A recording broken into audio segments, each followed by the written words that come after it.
மரண வழியை எனக்கே இங்கு தந்து சென்றவளே, என் காதல நீ மதிக்காமலே வீசி சென்றவளே, என்னவளே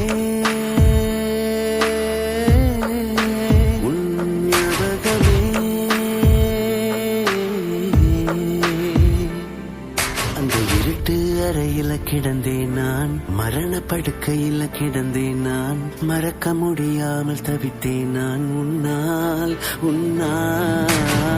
விலகத என் உயிரே, நான் இருந்து சமலாகின்றேன். உன்னைய விட்ட யாரும் இல்லையே, நான் இருந்து சமலாகின்றேன். எனக்கு மட்டும் தான வழியே.